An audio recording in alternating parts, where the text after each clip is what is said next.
Good evening, everyone. Welcome back to Midweek Connection. Thank you so much for being here. I'm Pastor Tom.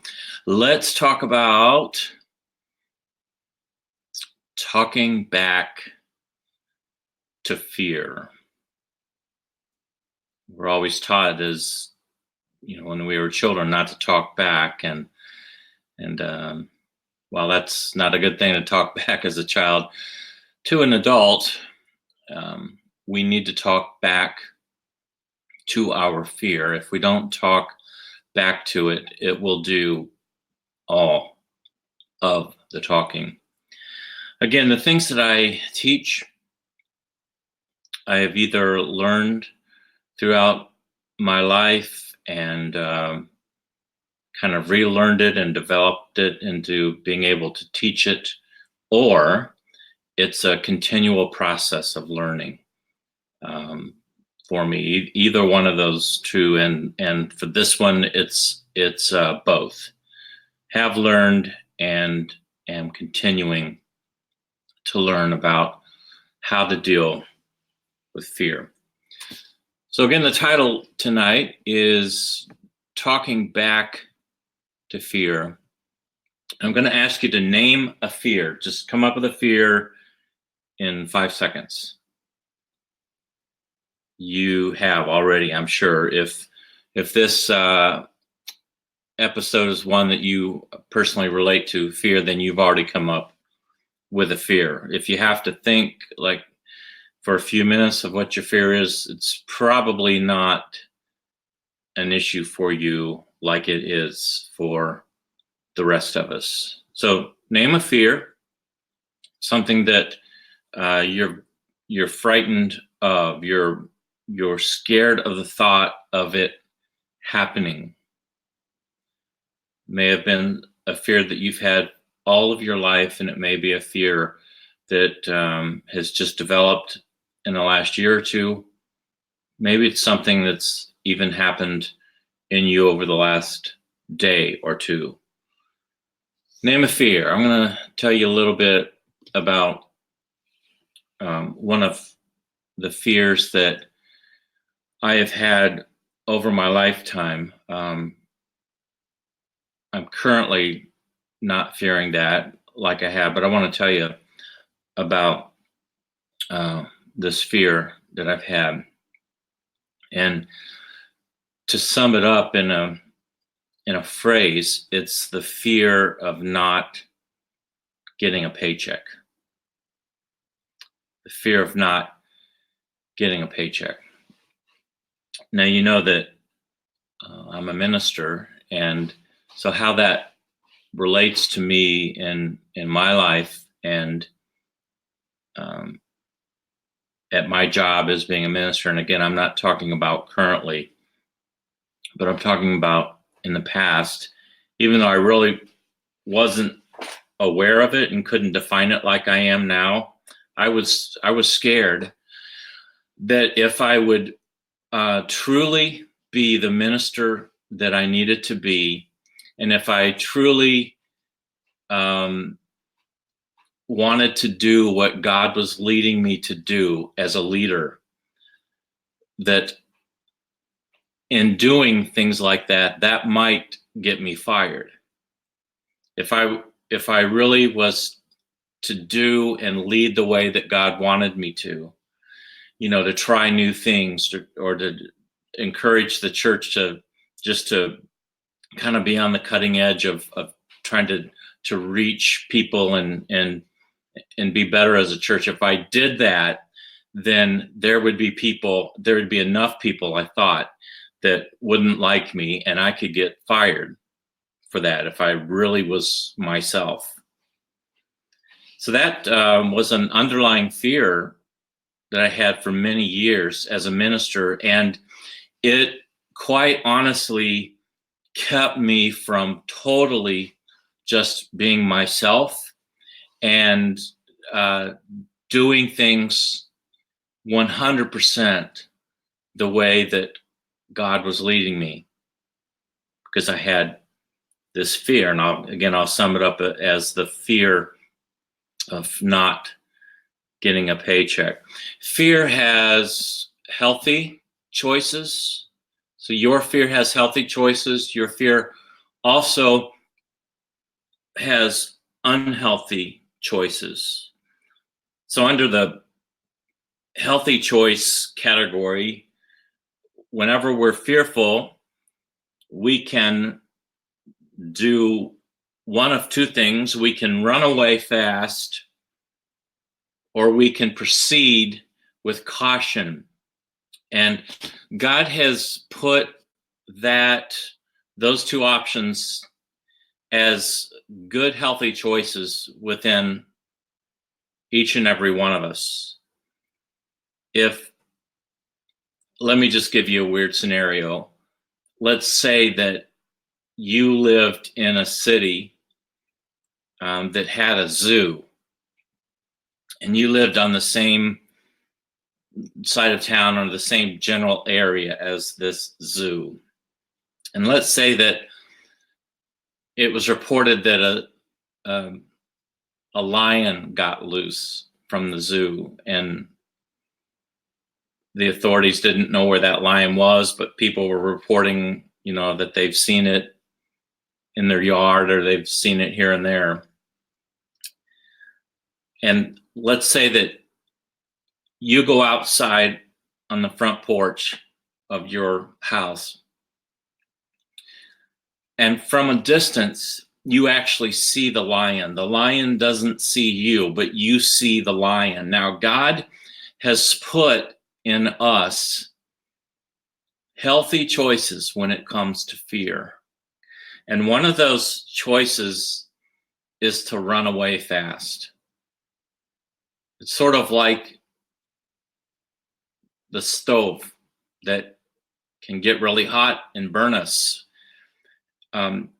Fear is the thing that drives us to use that stove in a healthy way.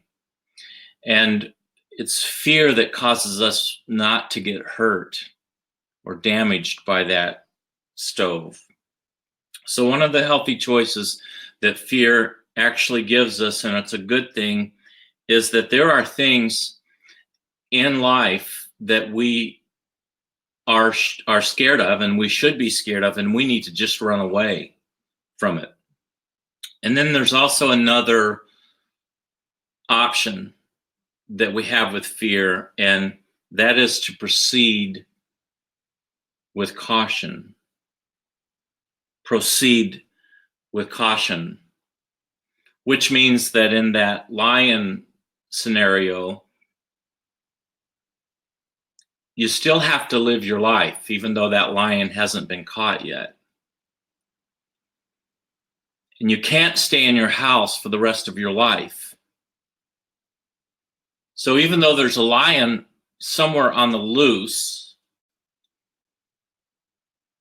you take the knowledge that you have, and that fear will cause you to be careful when you're outside. It'll cause you to be extra cautious in a healthy way when you're around that hot stove, so that you can use it properly, or so that you can still live life even though there's a lion on the loose. So fear is not bad in and of itself. God has given us fear, and in some ways it is fear that has got you to this point in your life. And some of you, I can see, are actually listing some of your fears, and if you want to list those, you are certainly welcome to. But fear isn't necessarily a bad thing in and of itself. It actually can cause good reactions in our life. However, as you know, fear also has unhealthy choices.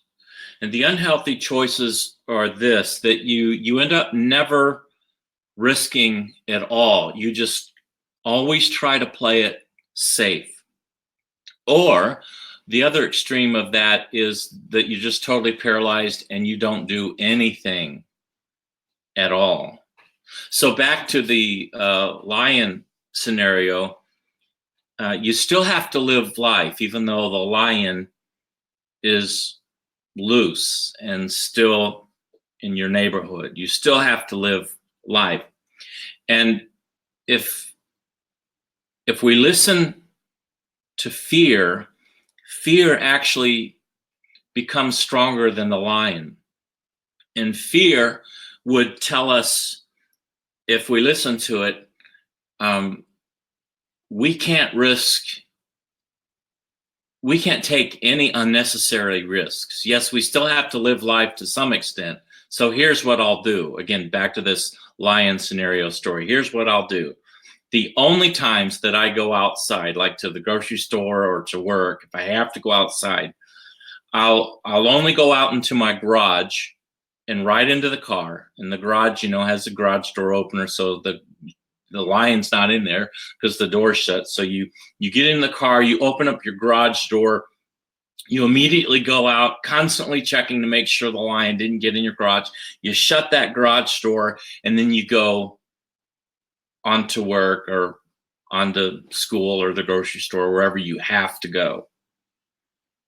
But then before you come home, you have to get somebody that like in the family or somebody, to go and just kind of sit in your driveway to kind of look around and make sure that the lion isn't in the neighborhood. And then you come back home and you zoom into the driveway and you immediately open that garage door and you shut it as soon as you can. And before you get out of the door of your car, you call your friend to make sure that a lion hadn't come into that garage while you were parking the car. And so when the coast is clear, then you get out of your car and you run back into your home, and you don't ever leave unless you have to. And so that's living life with as little amount as risk as possible, but yet that's not really living life, because you've allowed the lion to control you.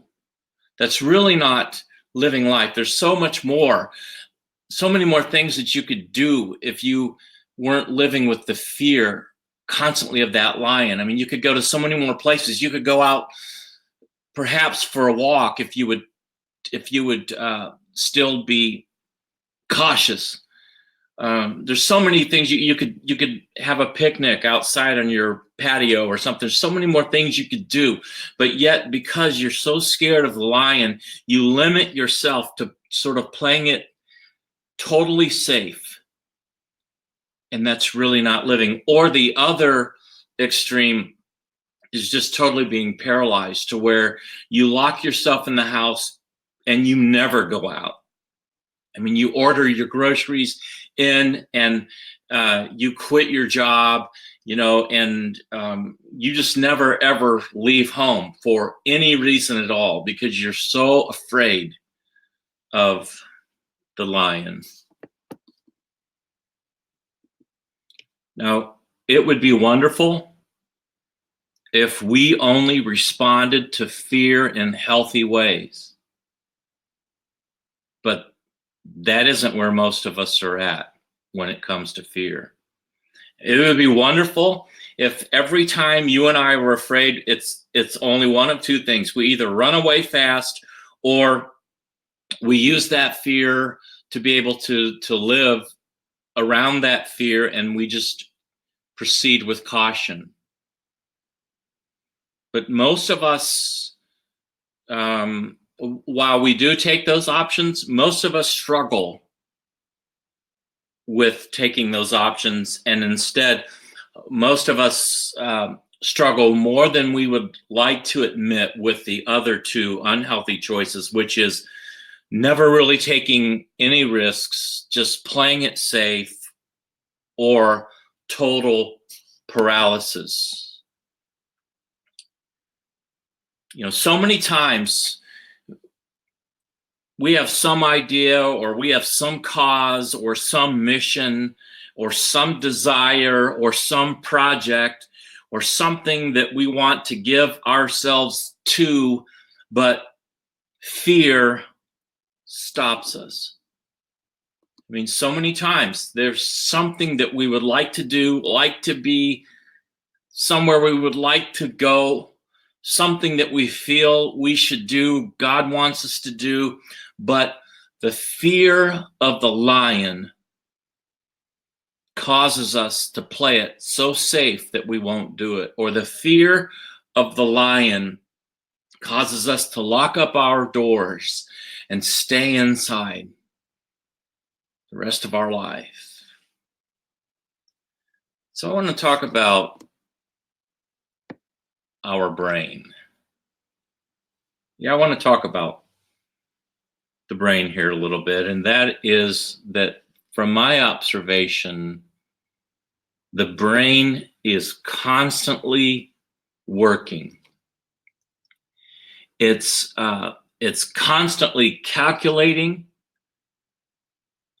and it's constantly attempting to resolve. From the time we get up in the morning until the time we go to bed, and really all throughout the night. In other words, 24/7. Even when we're sleeping, our brain is working. And especially in our waking hours, our brain is constantly calculating, constantly trying to organize, constantly trying to figure things out, constantly weighing the risk, constantly attempting to resolve any issue that we're going through. It's just always working. And there is no shut off button to the brain. You can't stop it from working. You can't say, as much as we'd like to, I just want to shut it off. I just want to stop. I just want to stop this. You can't. You can't stop the brain. However, we can redirect it. And this is what I'm calling tonight, talking back to fear, redirecting our brain. The second thing about the brain that I want to mention is that the brain really has no sensitivity. It has no timing, and it doesn't seem to understand frequency at all. The brain is like the child who says, "Are we there yet?" You know, and you're on a 8-hour trip, and you're half an hour into the trip, and so 45 minutes into the trip, "Are we there yet?" And an hour and 15 minutes into the trip, "Are we there yet?" The brain is like the "Are we there yet?" child. It just doesn't seem to be able to calculate, you know, I just asked, "Are you there yet?" 15 minutes ago. And it's an 8-hour trip. The brain doesn't seem to do that very well. And so the brain constantly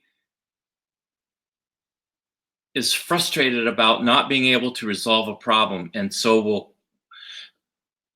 have no sensitivity at all of what you're going through in life. The brain doesn't say, well, he or she is going through a hard time, or he or she has enough on their mind right now, or he or she is sick today, so I'm going to wait until a better time to bring it up. The brain doesn't do that. The brain has no sensitivity, no timing, and doesn't seem to understand at all about frequency. Here's another thing about the brain. The brain always acts like it has new information for us. Every single time, the brain acts like it's telling us a new thing. Like it has late breaking news. Like it's the reporter that the news channel, you're watching a game, or you're watching your favorite show on TV, and the TV interrupts because there's news that someone else decides that you have to listen to, that it's earth-shattering news. And so all of the local channels go to this news broadcast and tells you about it. This is what the brain is like. It always acts like it's late-breaking, earth-shattering news. And so even though you are fully aware that the lion is loose in your neighborhood, and you've already kind of worked through that, an hour later, your brain goes, lion, lion, lion. Are we there yet? Are we there yet? Are we there yet? And, we're saying, okay, brain, I'm already aware of this. You already told me this.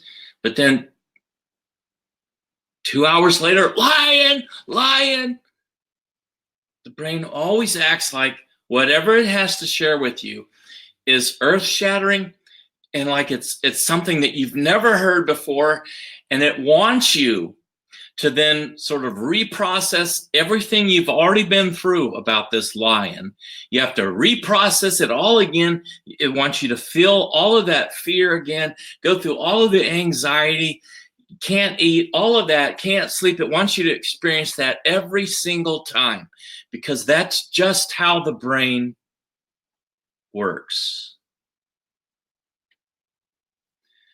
So what we need to do is, since the brain is always talking to us and always calculating and has a tendency to repeat itself and a tendency to overblow things and a tendency to always act like it's earth-shattering news, it's always speaking. What we have to do is change the narrative, because it's not going to stop talking. So we have to change the story. And we have to do what I'm calling talk back to fear. I want you to look at this verse. This comes from David, King David, in Psalm 42:5. Now, so King David is the one that you remember fought Goliath. So he knows something about fear. And then once King David became king, in those days, when you were king, you were always, every single day, you were always a target for someone to want to come and kill you or your family and take your throne away from you so that they could be king. You were constantly a target. So David had this fear that he lived with every day of suddenly being attacked and being overtaken, and the king would be killed and they would die in very gruesome ways. So he has this fear. And so what David learned to do over the years was to talk back to his fear.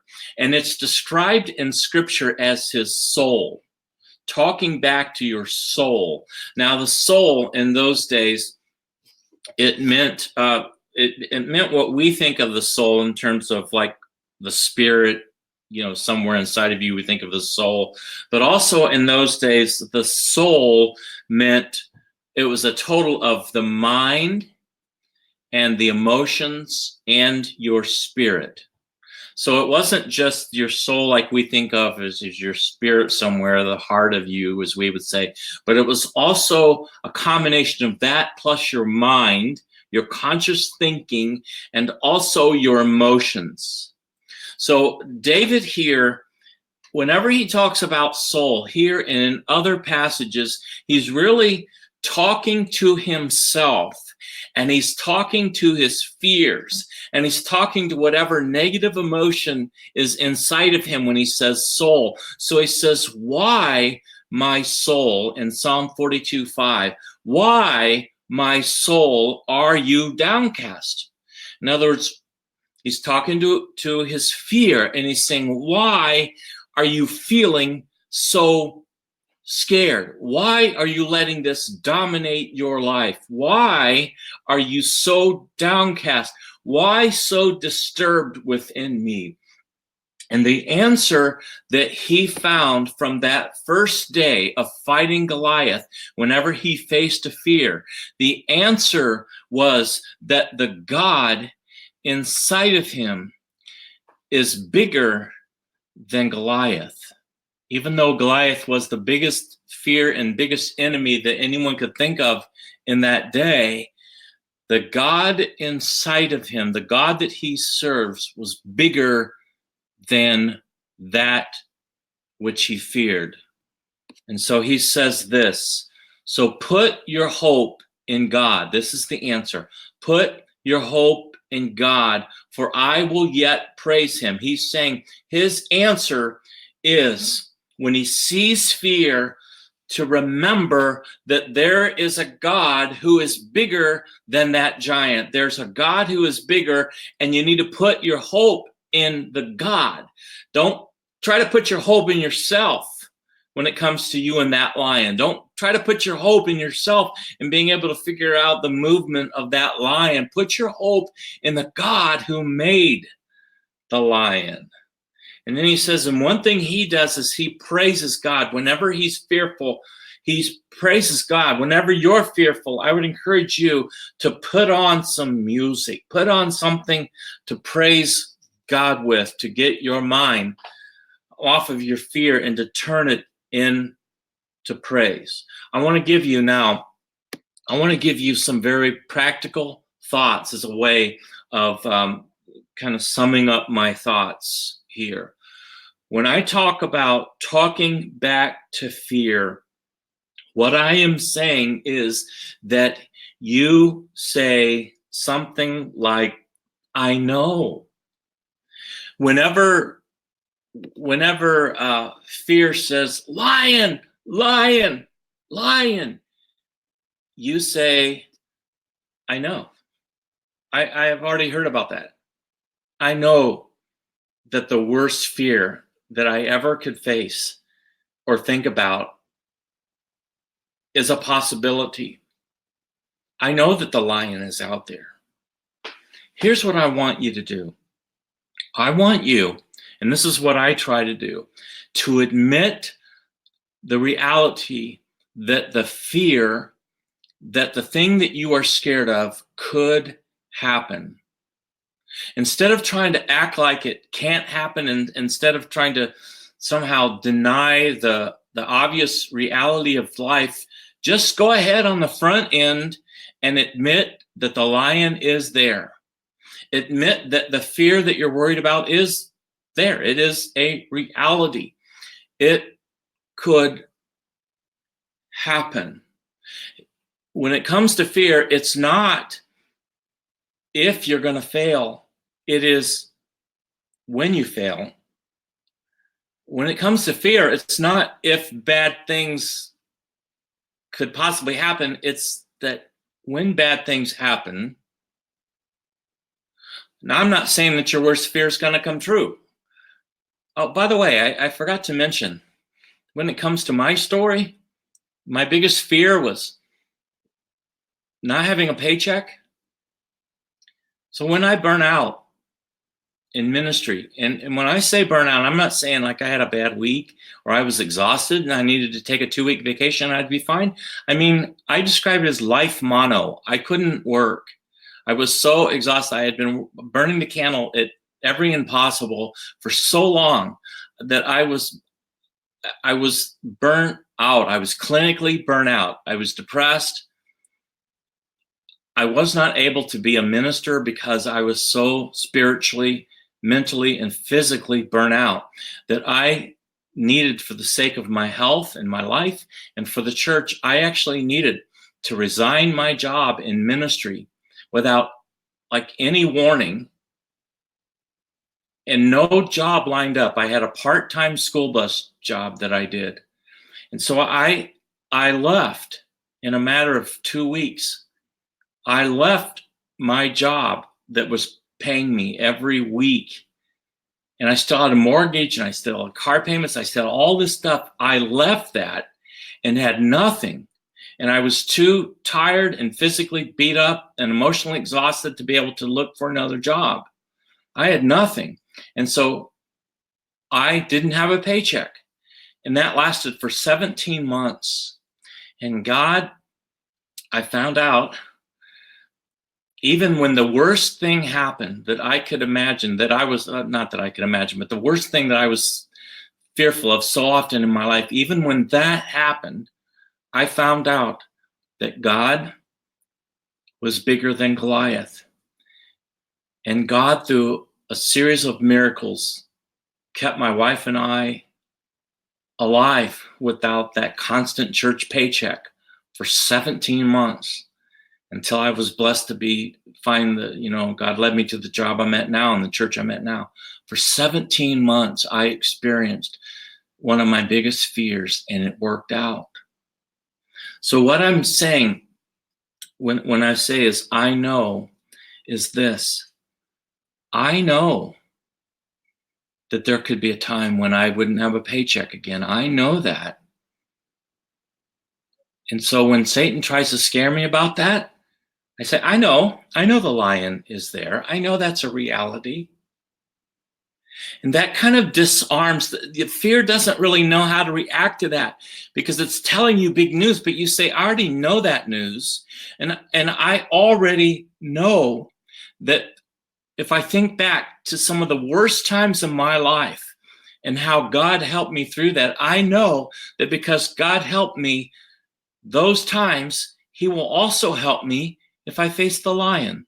So what I'm encouraging you to do now is think back and even write it down on paper. Write down just a list of the times where God helped you when you confronted the lion and when your fears became reality. I want you to think back to those times and how God helped you. And so when the fear comes up, you say, I know that the lion is there, but I also know that God helps me and has helped me every time. And here are the examples. And so for me, if that fear ever comes back, I can say, well, I know that the worst can happen, but I got 17 months of proof that says that God is bigger than Goliath. So here's what I encourage you to do. Say, I know. Say it with even a sense of not fear. Just say it with boldness. Just say, yeah, I know. And then admit, I know this could be really bad. I could not have a paycheck, or I could lose someone, or this could be really bad. But I also know that God has taken me through bad before. And even if bad happens, I am a child of God. And somehow, even with bad, God will take the bad and work it somehow into something that I can use and somehow will have purpose in my life. I may not know until I get to heaven, but somehow it will have all been for a good reason, and somehow it will work out. Do you know the people that God inspired to write scripture, especially I'm thinking about the New Testament, when they talked about fear and not fearing anything, they literally were people that their life was threatened and at stake, kind of like King David. But the early Christians could be killed for their faith any single day. And they knew that even if the worst possible thing could happen to them, which is being killed, that they were still okay because they would live again in victory with God in eternity. So even death, even if the worst happened to them, they could say, hey, throw that at me. Throw the worst at me. I know it could be really bad, but throw the worst at me and I'm still going to make it because God is bigger than the worst. I want to close with this. You talk back to your fear, and actually go as far as writing something down on paper that you're doing. I really believe that we are tactile people. We are people that need to be able to touch and feel. And so write down some way that you are trying to resolve the lion issue. And that could be that you've put cameras on the outside of your house, or you've put spotlights on the outside of your house, or you've got a lion neighborhood watch system going on. So do something to try, something positive to try to counteract the problem. And it could be that it's so big of a problem that you have no other solutions other than you've prayed and you're praying about this. So write that down. I've given it to God, and every single day I give it to God. I ask, as I do in the Lord's Prayer, Lord, let your will be done today, and I'm going to trust you. Whatever happens is your will, and just rest in that fact. So write something down if you can, even if it's that I've given this to God in prayer today. And so when that fear comes back, then you get that paper out. Have that paper in your purse, have that paper in your pocket or something.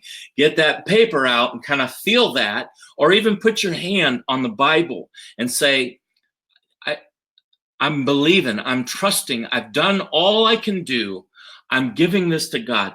Touch something that reminds you that you're trying, something that is, that reminding you of the answer, and then talk back to fear and say, I know you're not giving me something new. I know this could be really bad, but God has taken me through bad before, and I'm not going to waste one more moment of today on something that I can't solve or control.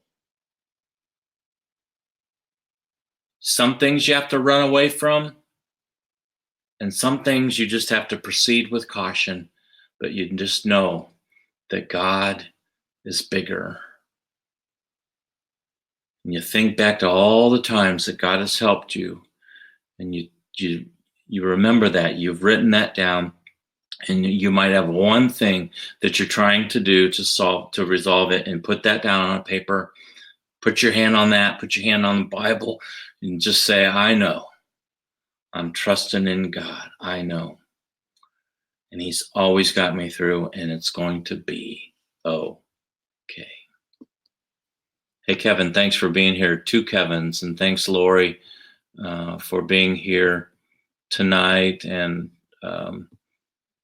some others. Tiffany, thanks for being here, and Deb and Dana. Always good to connect with you. And again, others were here as well tonight, and I know that many others will be watching the recording of this. So let's just do what we need to do and talk back to fear.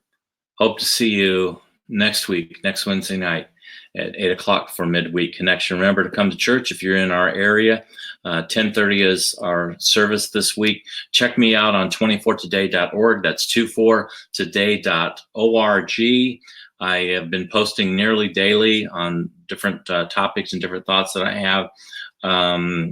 So just see you Sunday. See you next week. Thanks again.